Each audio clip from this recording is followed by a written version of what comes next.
Hello, this is Amanda and Brian from WVGamers, and we have Blowfish Studios here with us to discuss a few of their upcoming titles. Thank you for taking the time to sit down with us today. If you could, introduce yourself and tell us a little bit about Blowfish Studios. Yes. I'm Jeremiah Streckbein. I'm a producer at Blowfish Studios. I also do some of the video editing for the trailers, and we just got a motion capture system, so that's something I have experience with doing motion capture editing. Um, yep. Blowfish Studios is a video game publisher. We've been publishing games for about 7 or 8 years now. Um, got our start with a multiplayer game called Gunscape, which became pretty popular back in the day. But ever since then, we've been publishing, smaller titles, pixel graphic style titles for a while. But we're actually growing now. We're trying to get into the AAA publishing as well. So we're starting to publish larger games, and we're doing transmedia. So for some of the larger titles, we're doing comic books and other buyable items as well. Yeah, and you can definitely tell that based on the five titles that we're going to talk about today. That just kind of the vast variety of stuff that you all are doing there. So I guess to kind of kick us off, let's talk about the game that I believe is coming out here in about 2 weeks. Projection First Light. So the first thing that caught my attention with this game is the art style, the whole shadow puppetry. It's very unique. You don't see that in a whole lot of games. So um, and what's interesting is you can see a lot of expression on the characters' faces and based on their posture. So, what kind of influenced the art direction for that game? I think the developers just they like the history of the shadow puppet theater. Uh, and I think the game first came about was they're doing like every week they're doing like one of those short contests. And so they put this together. They had a list of little concepts that they wanted to work on, and this is the one that they did for that 1 week in particular, and which they had a lot of success with. That's how it all got started. So it's really their strive to sort of come up with new ideas on a weekly basis. So they would really be striving to find new creative ways to make games, which is probably how they came across this pretty unique dynamic. Well, I definitely think a lot of people are going to be impressed when they kind of get their hands on this title. Now, in terms of like, I was watching the trailer trying to understand a couple things about it. In terms of gameplay, obviously you have a character that you're moving around, but I also saw like a little ball of light that looks like it's going to interact with different elements in the background. Exactly how is that going to work? Is it like a one player, two player thing, or is that kind of like if you're playing on a controller, it's like your secondary stick controlling that light? So for this release, it's going to be a one-player game. We might consider doing something with another player, like in a further release or in part two, perhaps. But this time around, you're going to control Greta with your left stick, and then with your right stick, you're going to control the light source.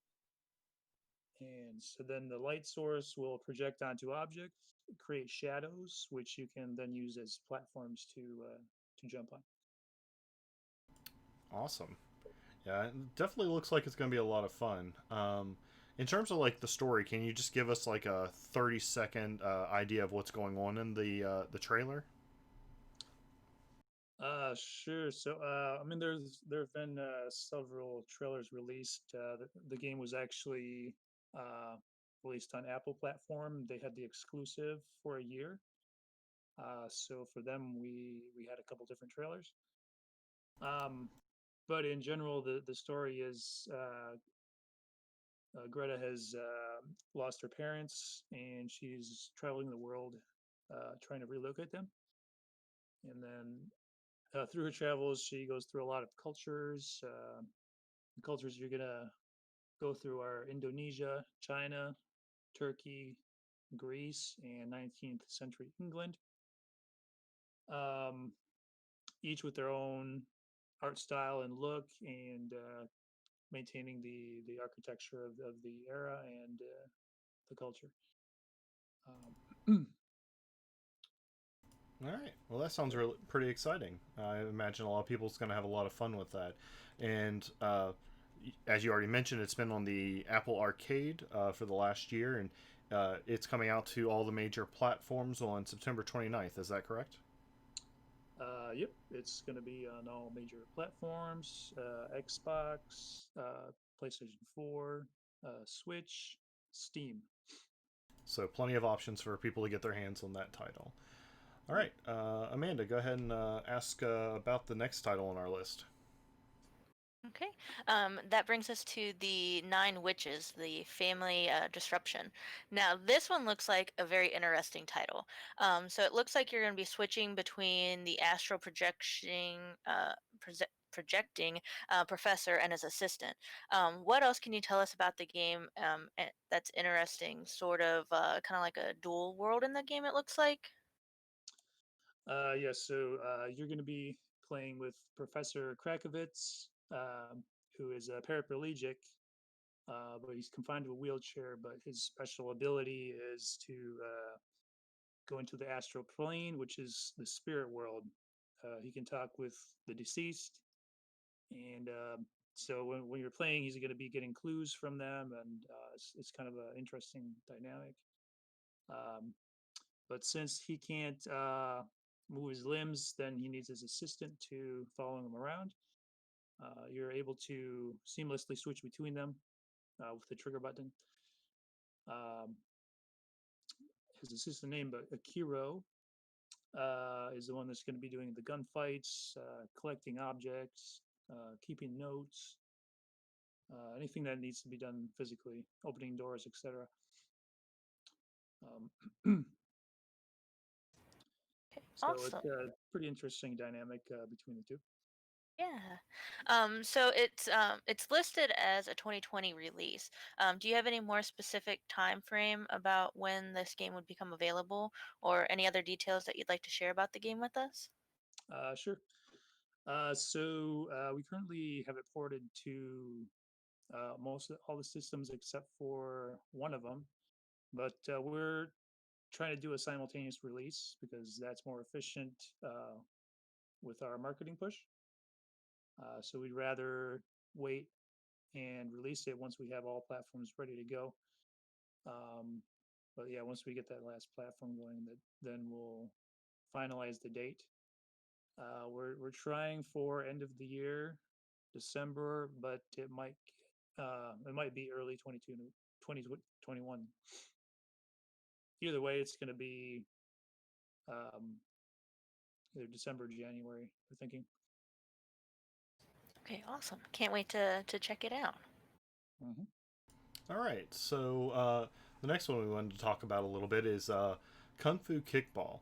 This one's definitely an interesting one. It's kind of mixing the whole martial arts and sort of kickball slash soccer style gameplay. When I first saw it, looking at some of the characters and kind of the gameplay, I immediately was thinking, in the original Dragon Ball series, the whole martial arts tournament. What if that was all a sports tournament instead? So instead of knocking each other out of the ring, you're going through and trying to get the balls against goals or these bells, as in the trailer.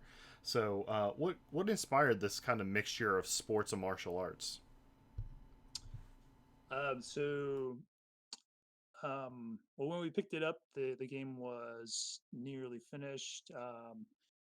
So I would have to speak again with the developer to see what exactly their inspiration was. But definitely they're into sports games and fighting games, and they wanted to see how they can combine the two uh, into some sort of a party game, which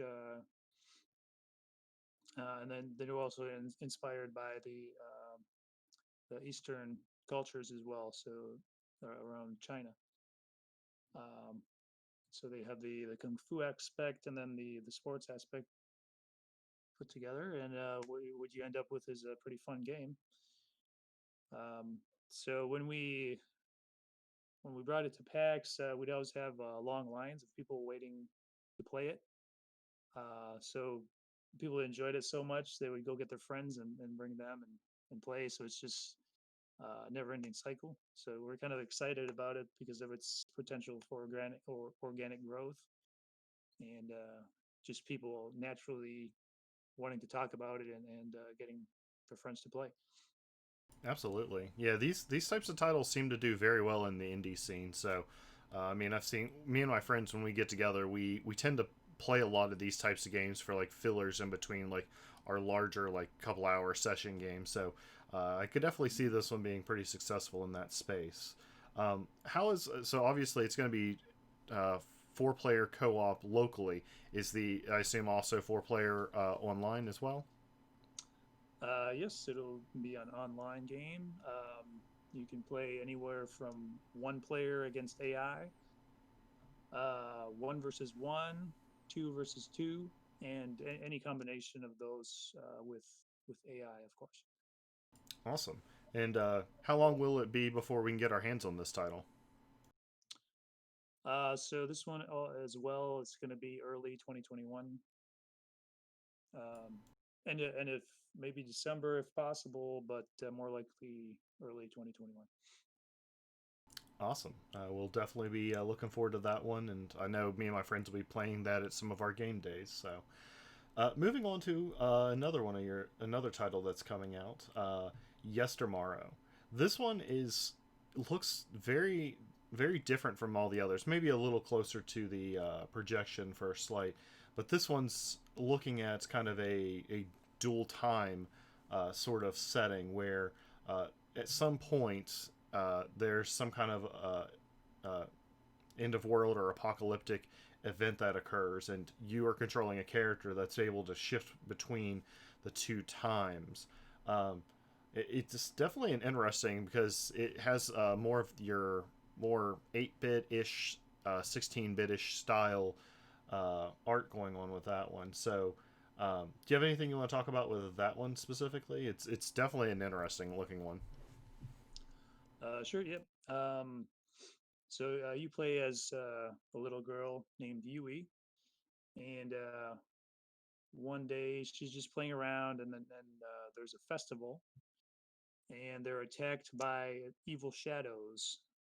And then her father tells her to run east and find help. But in the meantime, uh, when she comes back, her father's gone, and uh, she's realized that she failed to communicate with the person she was supposed to get to, and because of that, her father was missing. Then we get years later. Uh, she wakes up and she's remembering the moment, and she finds this hidden monument, and then all of a sudden, uh, she's asleep, and when she wakes up, it's in the past, and she's realized that she's time travel. So what ends up happening is that there is a clock that controls the time in this world that is damaged. So she's gonna have to go and resolve this. But yeah, so the it's interesting. She's able to travel to the past and to the future, and then when she goes to the past, she can actually change the events that led to the destruction, and then her father won't have been lost that way. So it's going to be an interesting game to play through. It certainly sounds like it. It has Ocarina of Time and Majora's Mask sort of vibe to it, being able to go back and forth. I assume there'll be puzzles where you have to go into the past to do something to be able to access locations in the future and stuff like that, I imagine. Yep, definitely that's part of the mechanic. So, for example, if you're in the future and you get to a bridge that's broken, you can find one of the portals, travel to the past, and then the bridge will be complete and you can cross it. Um, and like vice versa as well, if there's an impassable sort of mountain in the way in the past, you go to the future and that it's crumbled since, so then now you can pass through. So there's going to be advantages to both being in the past or future based on the environmental setting. And yeah, so it should be a pretty interesting game. Yeah, I'm definitely looking forward to it. The thing that one of the other things that kind of stood out to me, a lot of these titles are kind of your hack and slash actiony games, but this game's actually going more of a pacifist route where you're not trying to fight anything. You're actually trying to avoid combat and solve the puzzles. Uh, was that something that came up because for story purposes, or is this more just a kind of appeal to a wider audience that's enjoy more of these puzzly style games? Yeah, so yeah, there's lots of puzzles, mazes. Once you get into the temples, you're just going to be avoiding a lot of the obstacles. You are able to later on you gain abilities where you can roll and actually um, well, some of the enemies they're not really harmful to you. The only reason they're really considered enemies is because they're possessed by the shadow spirits.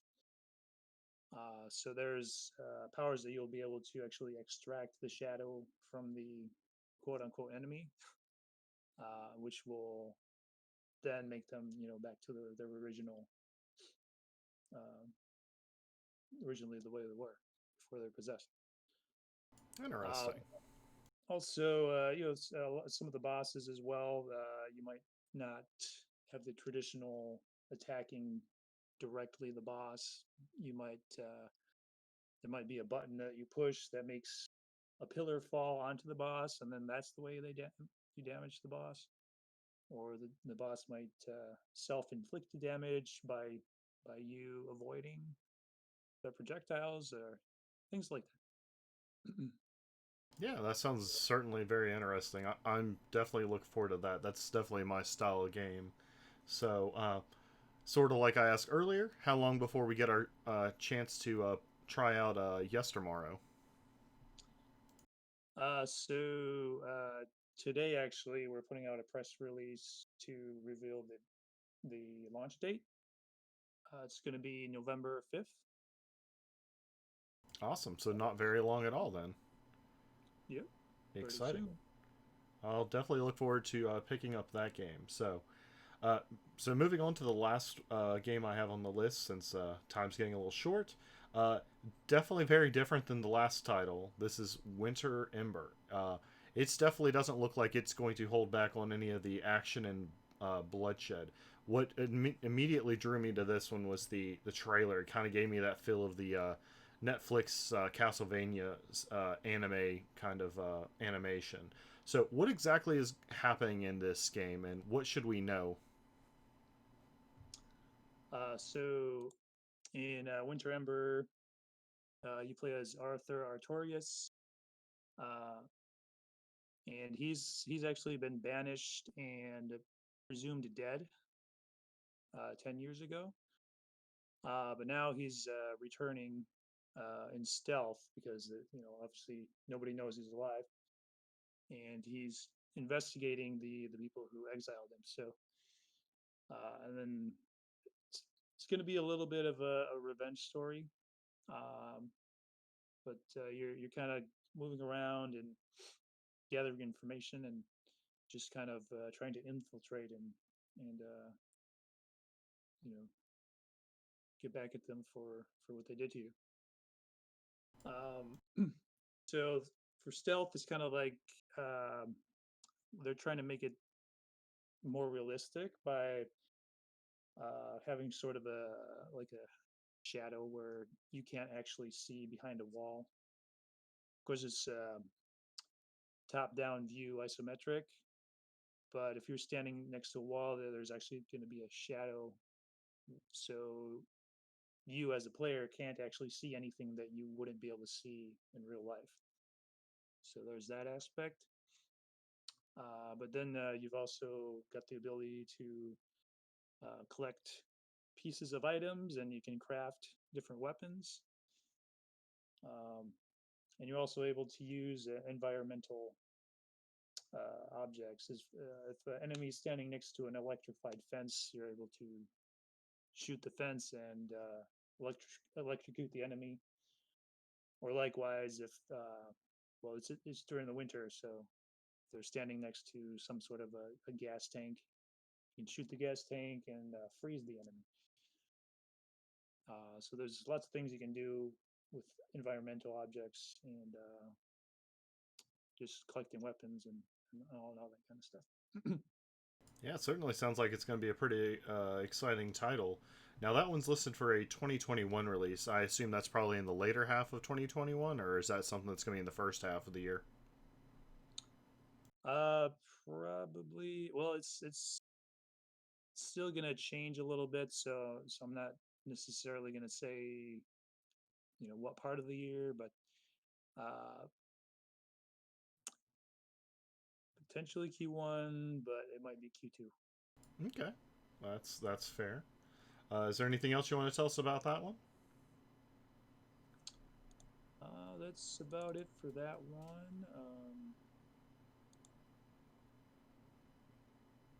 All So right. a little further out, the developers Time Machine Studios. Okay. They're actually out in Australia, I believe. Yeah. All right. Back over to you, Amanda. All right. Well, was there anything else that you'd like to share with our audience about any of these games, or maybe some other work that Blowfish Studios is in the process of working on before we wrap up for today? Those are the 5 that we're currently promoting. But we are always on the lookout for new titles. We're starting to continue to expand our games that we're publishing. We put one out every month or two, and so we're always evaluating new games. Now, if someone is interested in maybe working with you, if they're like a little indie publisher or indie designer, is there a way to get a hold of you all? Is there a contact on the website? Yeah, you can contact us over the website, blowfishstudios.com. There's a little form there that you can fill out. And just send us your game, and we'll definitely have a look if we're interested. And we'll see if it fits to our schedule and our. Well, it is always fit. If it's a fit, we'll definitely sit down with them and figure something out. Excellent.